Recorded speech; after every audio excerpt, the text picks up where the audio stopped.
So what are some of the problems that are associated with free software tools? So one of the problems that I found in my experience as a marketing manager before joining Tealium was the lack of support, and also the lack of being able to influence a roadmap. So if you take Tealium's tag management solution as an example, it has over 1,000 integrations with MarTech vendors in the industry. And as a customer, if you've got a business need, you have the opportunity to influence the integration that they do next if you're unlucky enough for it to not be on the list of 1,000. Whereas the free tools that I've used previously, the list is much shorter and they tend to pertain to the vendor that you bought the free software from in the first place. So they're less agnostic than Tealium is, as an example. So the problems that provides is that if somebody else in the organisation wants to use a new tool, then tagging that up on your website and in your SDKs and your mobile app can be very, very difficult. And then you get into this iterative testing loop that goes on and on and on. And meanwhile, the marketing department are losing revenue every day because they invested in this tool and this program in the first place to increase conversion rate or increase average order value. And every day that goes by that the organisation is investing its time in the journey to that execution rather than the execution itself, the organisation is losing money and losing an opportunity to build rapport with their customer base. I would say it's not that you can't get to the same end result with a free tool. Oh, it's just the time that it takes. It's the time that it takes. So I think a lot of the tools that I've seen or used where they've come free, the sort of the get out is often that, oh, we've got an API for that, or there's kind of technical ways you can do that. And then again, it's as you said, it's the investment in time and the effort, the level of technical resource you need. Whereas I guess like Tealium is a good example where with those kind of marketplace examples, we do a lot of that work up front to make it easier for the businesses to be able to leverage off of effectively the hard work that's already been done. The other piece of it, the other experience I have with that is that sometimes best practice goes out the window. So when something takes a lot of time, people start to panic. The pressure starts to mount from senior management that you've not delivered that program yet. So then people start talking about the non-magic word or words, workaround. Oh, I found a way to do this. Yes. You know, an example of that is scraping data variables off of a web page rather than setting up a proper data layer and following proper W3C standards. And I've had experience of that in past companies in my career where something's taken so long that people get scrappy. And then there is a cost in that because you don't deploy it correctly, to the point with one vendor where the whole project got completely abandoned because they finally could not make it work with the free tool that was being used. And they actually asked us if we would mind switching to Tealium. And I guess that with everyone enjoys a workaround, but how many people go back to then resolve it and go back to the original way of doing it? And then it's a workaround on top of a workaround on top of a proper integration on top of a workaround. It's just making me feel uncomfortable in my seat. It just increases that level of the sort of, again, from the developer world, that technical debt, the complexity that builds and builds and builds to the point that you then have 2 or 3 engineers that have to be on every project because only those 2 people know how it all stands together. And it's like a house of cards. You pull one from the bottom, it all collapses. And that's, you know, and that's some of the reason that organisations find that they have lots of data silos. Because mentioning a point that Alex mentioned earlier about the use of free tools and the signing up to them being really, really easy. Well, there's lots of people doing that in global companies in multiple regions, and then it just gets really, really hard to start being able to pull all of the data together. So one of the other benefits of enterprise solutions is that it gives you a global platform for everybody to leverage.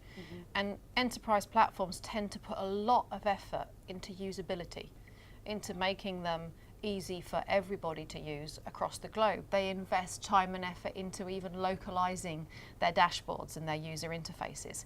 And predominantly from what I've seen with free tools, you know, most of the time you might get some of the core languages, but you're really just working in English, which just doesn't work for some of the regions. You've probably got experience of this working for such a large financial organisation.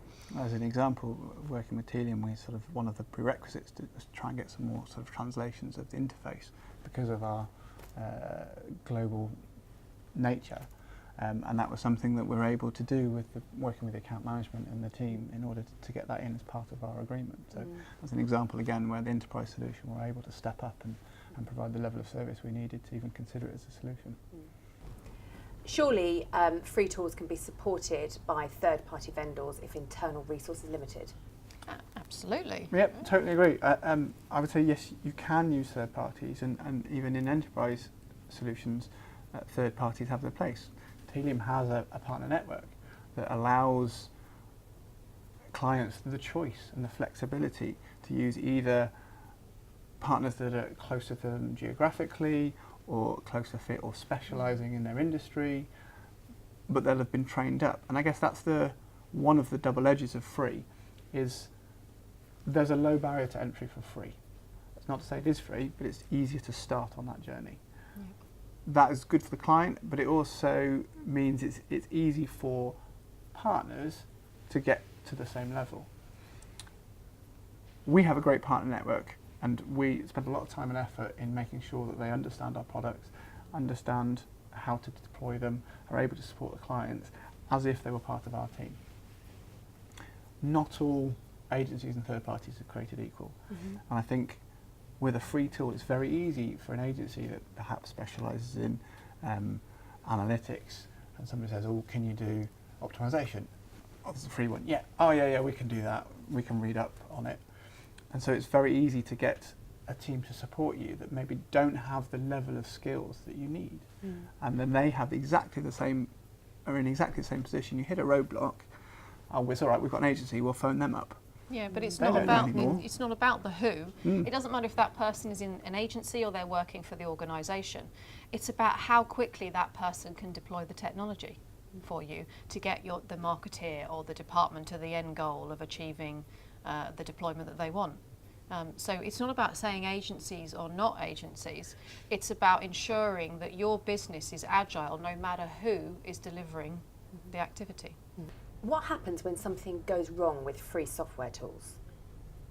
Oh, well, first of all, I feel a bit sick. Now, what happens when they go wrong? What doesn't happen? The first thing that happens with free tools that go wrong is everybody panics, because you have that anxiety that there is no support, there is nobody on the end of the phone. Actually, I shouldn't say no support, there's email and there's frequently asked questions, as Alex mentioned, but there's no immediate support for your need. And when you're in trouble with something, you just want help immediately.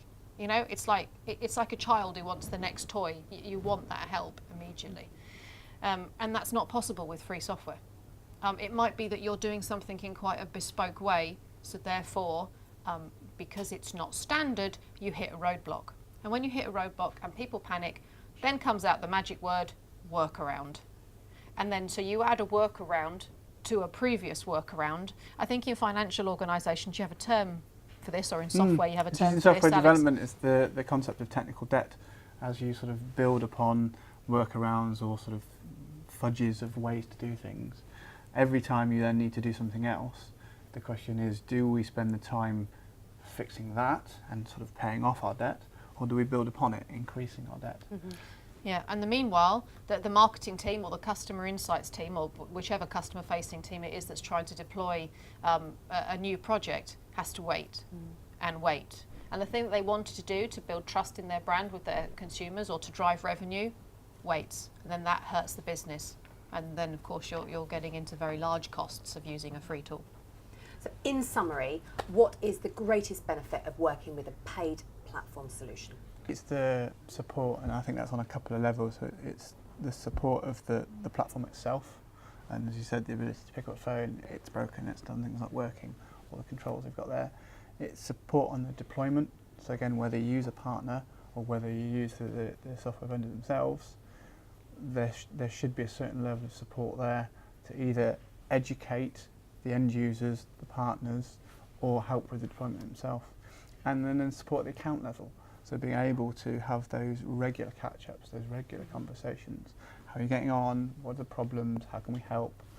All of those I think are really key.